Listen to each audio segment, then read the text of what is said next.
আমার শ্বশুর কি খান, কি দিয়ে খেতে পছন্দ করেন, আমার শাশুড়ি কি দিয়ে রান্না করতে পছন্দ করেন, সো এগুলো আমার জানা। তো সেই জিনিসটা আমি সবাইকে জানাতে চেয়েছি। একজন অভিনেত্রী হিসেবে এবং পার্লার বিজনেসের সাথে একটা মেল বন্ধন আছে। আমার ভালো লাগার পয়েন্ট অফ ভিউ আলাদা, আরেকজনের ভালো লাগার পয়েন্ট অফ ভিউ আলাদা। পার্লার বিজনেসে অনেক বেশি কমফোর্টেবল। শাকিব খানের সাথে এত কাজ করেছি, ভালো না লাগার কারণটা থাকবে কোথা থেকে?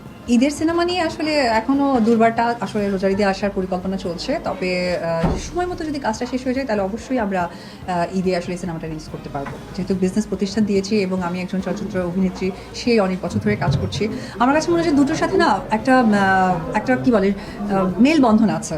একজন অভিনেত্রী হিসেবে এবং পার্লার বিজনেসের সাথে একটা মেল বন্ধন আছে, যার জন্য আমার খুব একটা প্রবলেম হয় না।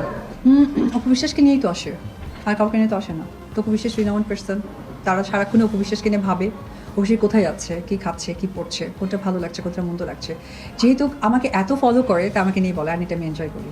ভীষণ ভালো লাগছে আসলে। তখনই তো সার্থকতা আসে, কারণ হচ্ছে যখন একটি কাজের জাতীয় চলচ্চিত্র পুরস্কার মানে জাতীয়ভাবে স্বীকৃতি দেওয়া হয়। সো আমার কাছে মনে হয় যে একটি সিনেমার যেহেতু প্রযোজনা করেছিলাম উপজয় ফিল্ম প্রোডাকশনের, আমার মার একটা মানে ভালো লাগার নাম দিয়ে উনি নেই।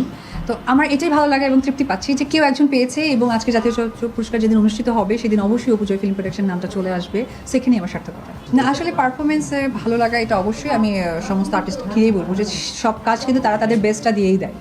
কিন্তু এখন কথা হচ্ছে যে জুরি বোর্ড থাকে, যেখানে জাজমেন্টের একটা জায়গা থেকে, সেখানে আমি জাজ না। আমার ভালো লাগার পয়েন্ট অফ ভিউ আলাদা, আরেকজনের ভালো লাগার পয়েন্ট অফ ভিউ আলাদা। আমি বিজনেসে যেমন পার্লার বিজনেসে অনেক বেশি কমফোর্টেবল, আবার অনেক সেলিব্রিটি রেস্টুরেন্ট বিজনেসে অনেক কমফোর্টেবল, অনেক সেলিব্রিটি ড্রেসে অনেক কমফোর্টেবল। এটা অ্যাকচুয়ালি এক একটা মানুষ ম্যান টু ম্যান ভেরি করে তার ভালো লাগা মন্দ লাগা। সো জাজমেন্ট যারা করেছে এটা তাদের ব্যক্তিগত, আপনাদের প্রশ্নটা জাজদের কাছে প্লেস করবে।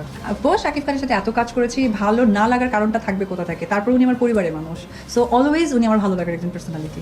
এখন আপাতত প্রযোজনা সংস্থায় কোনো কাজে আমি ইনভেস্ট করছি না। আমি যেহেতু একটু পার্লার বিজনেসে করে যাচ্ছি, কিছুদিন আগে আপনারাই ছিলেন উপস্থিত, সেটা আমি একটা gents parlour signature by AB gents salon আমি ওপেন করেছি। তার কিছুদিনের মধ্যে কিন্তু আর একটা পার্লার ওপেন করলাম। যেহেতু এখানে সব কিছুই আমার মেধা পরিশ্রম সংযুক্ত আছে এবং একটা প্রতিষ্ঠানেও কিন্তু মেধা পরিশ্রম থাকে। সো এই বছর মানে 2026 বছরের মানে 2026 সালের এই বছরটা প্ল্যানিং নেই, এটার পরে হয়তো বা দেখবো।